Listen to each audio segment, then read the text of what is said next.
January 17, 1943. The sky over northern Germany glows pale beneath a rising sun. The cold air bites at exposed skin through thick flight jackets.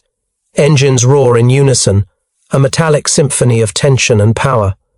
Rows of B-17 flying fortresses gather over the English countryside, their aluminum hulls gleaming as the first light catches rivets and gun turrets. Pilots adjust their oxygen masks, eyes scanning instruments and horizon alike. Each man carries the weight of strategy, duty, and mortality. Hundreds of miles away, under the shroud of night, British Lancasters prepare for departure. Dark silhouettes against floodlit runways, they vanish into the fog, invisible to the ground below. Crews grip controls in silence, hearts pounding, navigating by landmarks faintly traced on maps. Theirs is a mission not of precision, but of area devastation. A calculated gamble cloaked in darkness. Above both skies, German radar operators track movement with unease. Flak bursts punctuate clouds, tracer lines carving invisible paths. Two philosophies converge over the Reich. American daylight precision, British night terror. Both seek victory, yet neither path is without cost. In this contrast, the air war's future begins to crystallize. The first B-17 banks east, sunlight reflecting off its wings. The mission begins, and with it, a clash of doctrines that will shape the skies of Europe. By 1940, the war in Europe had settled into a grim rhythm. Germany had conquered Poland, France, and much of Western Europe.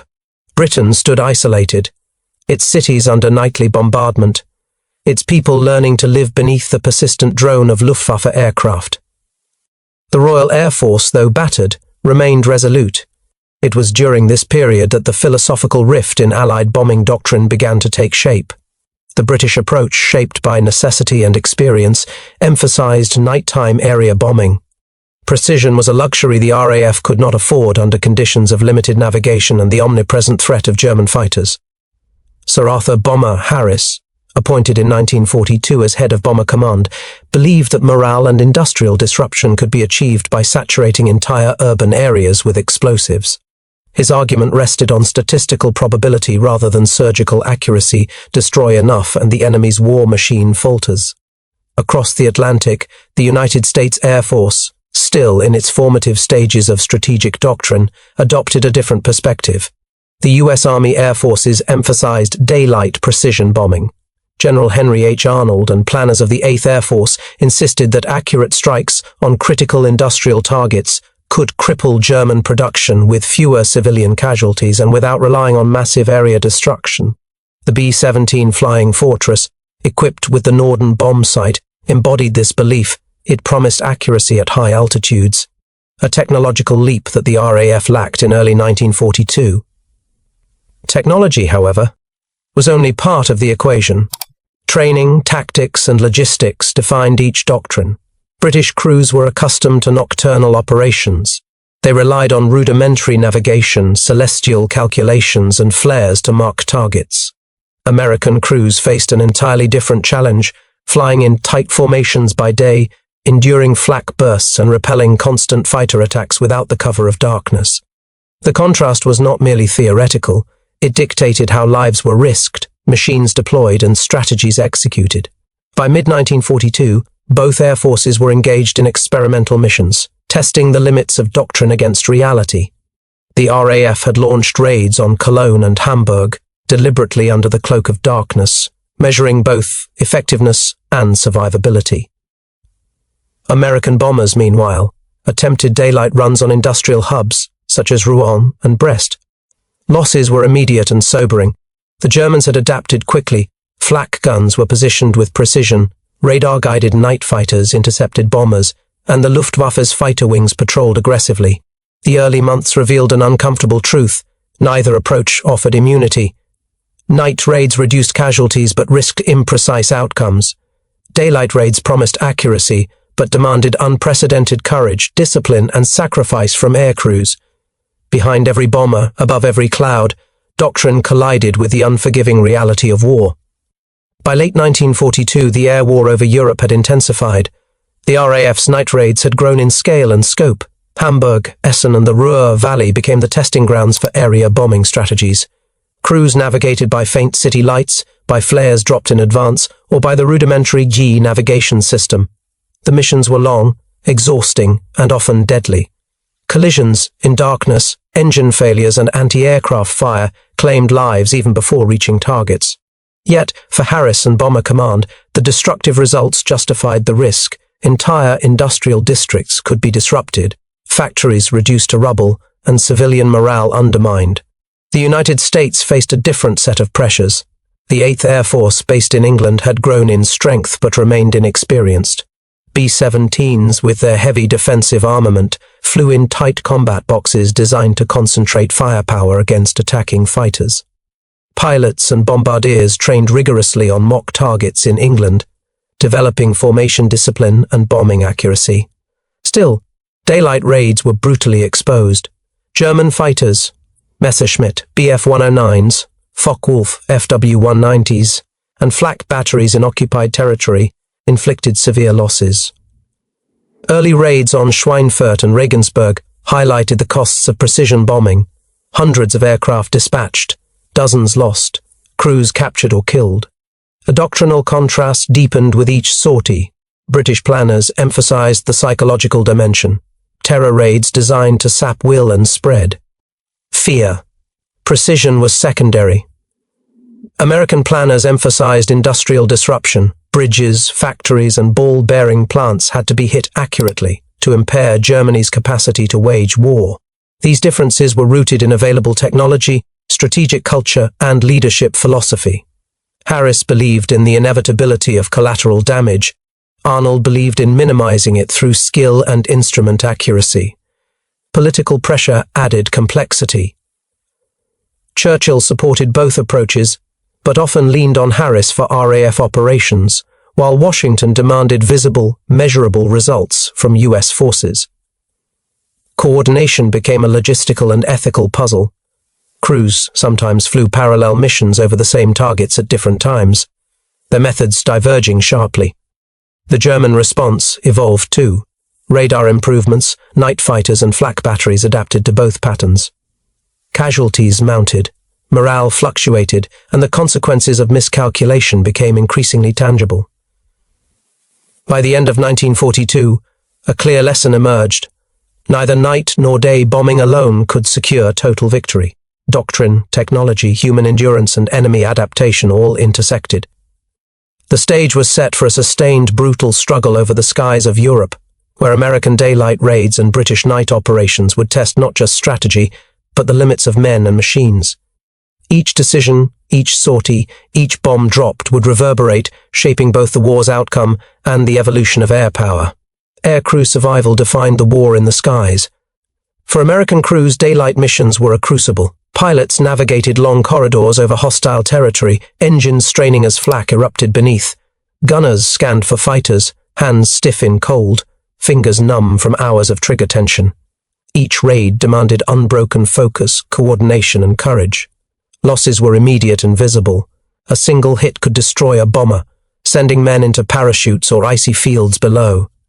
Morale fluctuated between determination and dread, yet the men understood their role in a broader strategy. Precise strikes that could end the war faster. The human cost was stark. By contrast, British night crews faced psychological strain of another kind. Darkness provided cover, but it also created disorientation, isolation, and the ever-present terror of losing formation or misreading flares marking target cities. Both approaches exacted a price, yet each shaped the airman's perception of duty, fear, and sacrifice. Formation flying defined American daylight bombing. The combat box maximized defensive firepower, forcing bombers into precise geometric arrangements. Each plane's position was critical. Deviation invited death.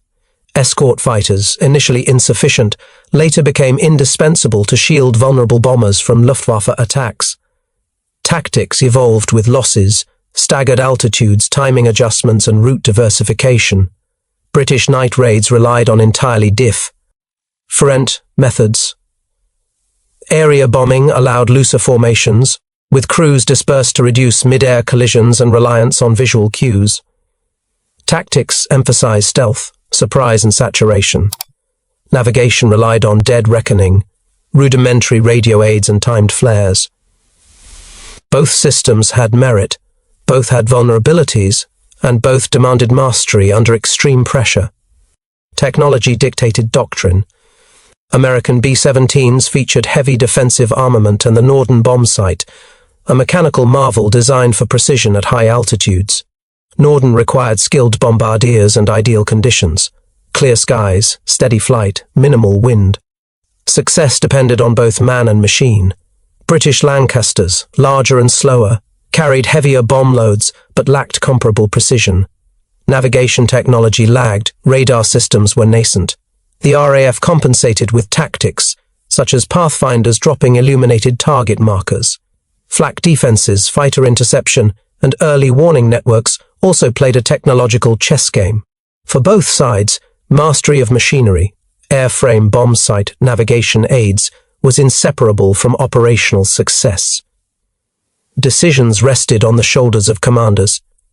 Sir Arthur Harris embodied the RAF's philosophy. Relentless, ruthless, methodical. He believed destruction of cities and industrial centers would break Germany's will to resist. He tolerated high losses, calculating that the end justified the means. Across the Atlantic, General Henry H. Arnold pursued a different path. Precision, discipline, and technological advantage guided American doctrine. Arnold demanded meticulous training, formation integrity, and the integration of fighter escorts to protect daylight raids. Commanders influenced not only strategy, but the lives of thousands in the air, shaping morale, risk tolerance, and operational tempo. Leadership decisions determined whether a mission ended in tactical success or catastrophic loss. The Luftwaffe adapted swiftly. German radar, flak batteries, and night fighters imposed deadly constraints. During daylight raids, Messerschmitt Bf-109s and Focke-Wulf FW-190s stalked American formations relentlessly. Night defenses targeted British bombers with radar-guided fighters and flak concentrations around industrial cities. The enemy's ability to anticipate, adapt, and punish mistakes forced Allied innovation, tighter formations, electronic countermeasures, route variations, and specialized pathfinders.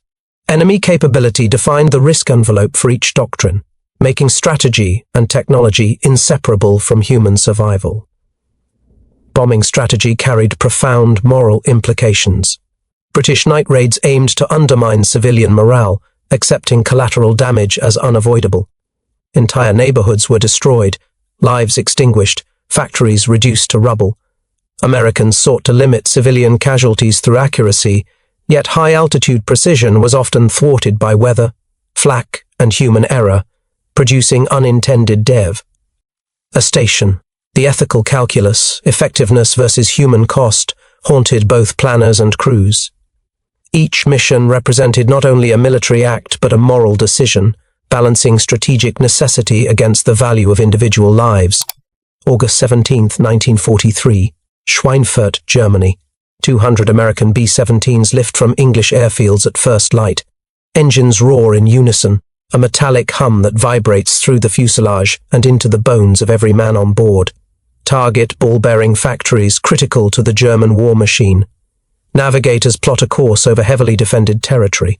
Flak positions are known, fighter concentrations mapped, yet uncertainty dominates. As the bombers cross the coastline, German radar operators track the formations with increasing urgency. Flak erupts in black columns of smoke and fire. Tracers streak through the sky. American gunners engage relentlessly, firing into approaching Messerschmitts and Focke-Wulfs. The formation holds, tight and disciplined, each plane shielding the next, yet casualties mount. Mid-air collisions, crippled engines, and burning fuselages mark the path to the target. Despite heavy losses, bombs are released with painstaking accuracy. Factories are hit, but at a human cost measured in dozens of crews lost. Parachutes drifting over enemy fields, survivors captured as POWs. Meanwhile, British night raids over Hamburg follow a different rhythm. Hundreds of Lancasters ascend under cover of darkness.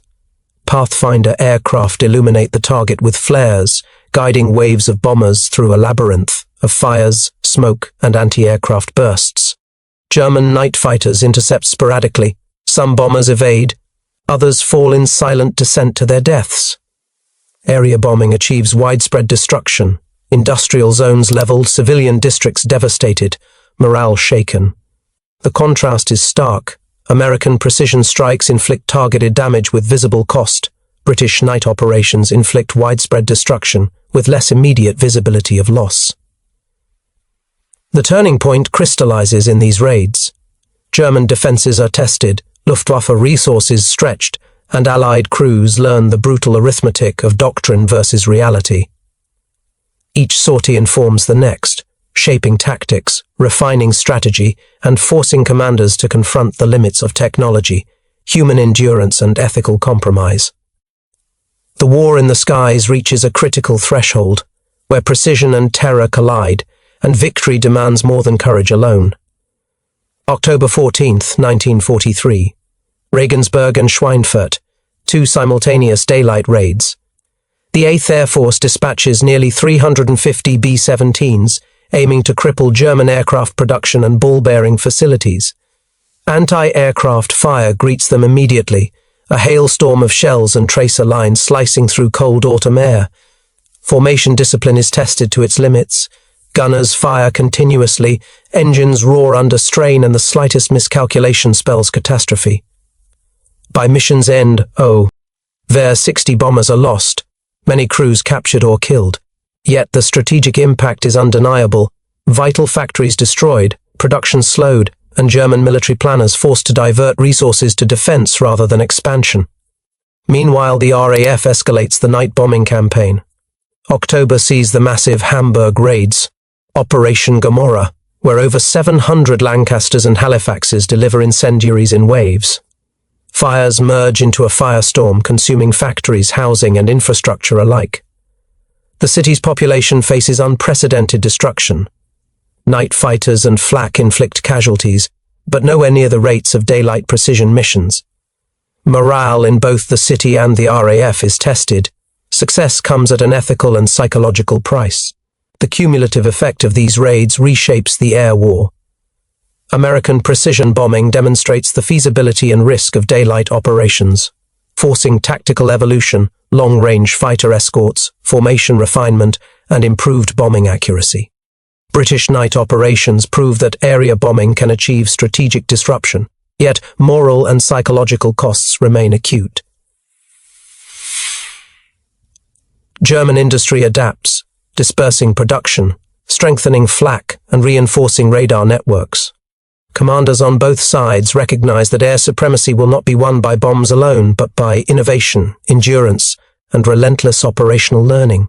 The stage is set for the Allied air campaign that will dominate 1944 and 1945.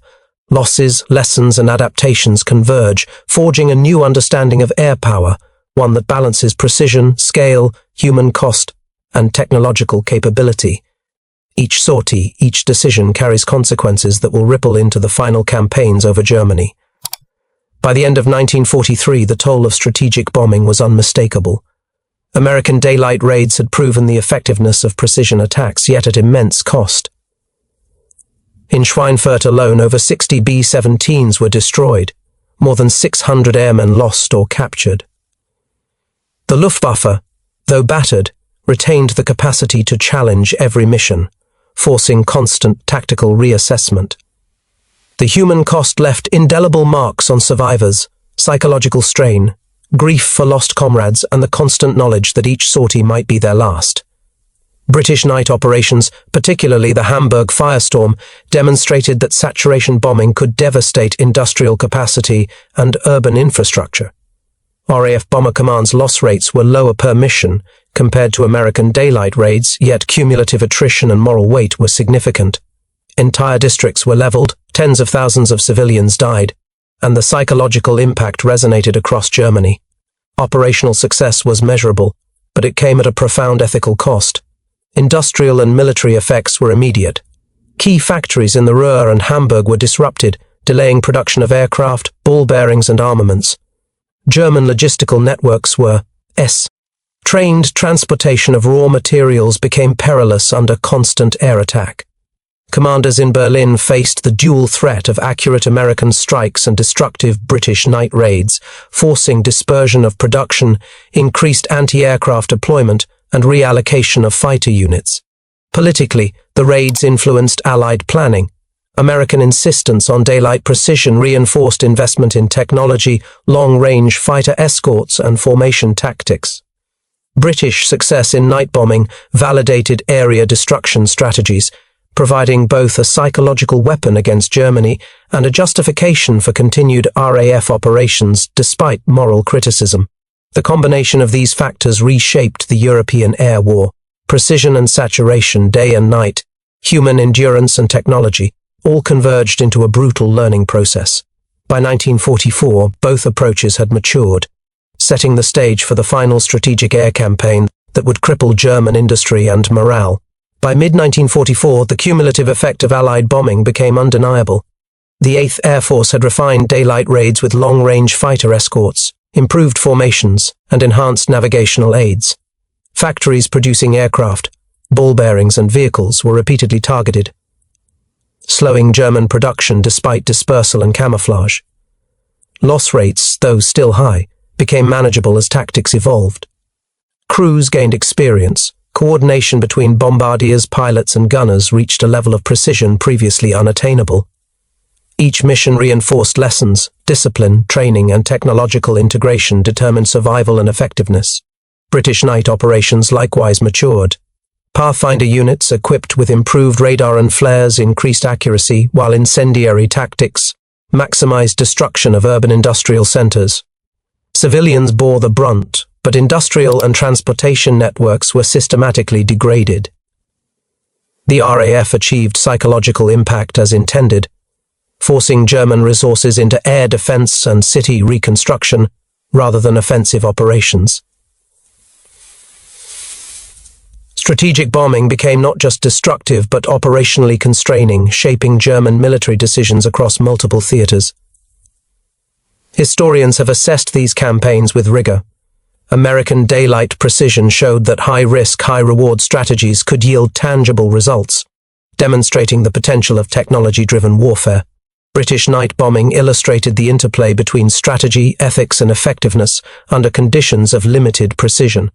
Together, the campaigns defined the evolving doctrine of strategic air power, a synthesis of human endurance, technological capability, and strategic purpose.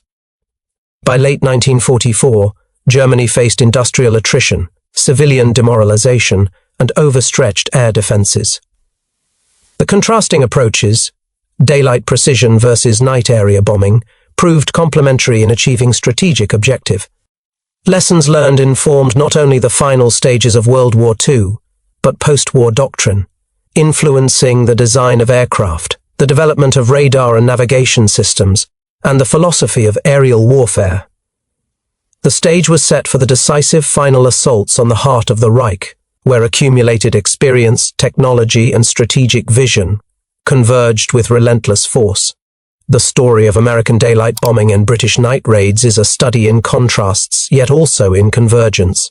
One relied on precision, discipline, and technology, the other on scale, surprise, and psychological impact. Both demanded extraordinary courage from men suspended between sky and earth, facing flak, fighters, and the ever-present risk of death. Strategically, the campaigns demonstrated that air power is not simply measured in bombs dropped or cities destroyed, but in the adaptation of doctrine, the endurance of crews, and the disruption imposed on an enemy's capacity to wage war. Technology amplified human effort, yet it never replaced the need for decision, coordination, and resolve. Each raid, each mission, each sacrifice informed the next, shaping the evolution of aerial warfare into a precise instrument of strategy and morality. Historically, the contrast illuminated the complexity of total war. Ethical considerations, operational necessity, and human cost intertwined. American precision bombing foreshadowed the role of technology in minimizing collateral damage, while British night bombing underscored the calculated use of terror as a tool of strategy. Together, they redefined the skies over Europe, leaving a legacy that influenced post-war air doctrine, aircraft design, and military thought. Above all, the air war over Europe revealed a stark truth. Victory is never simple.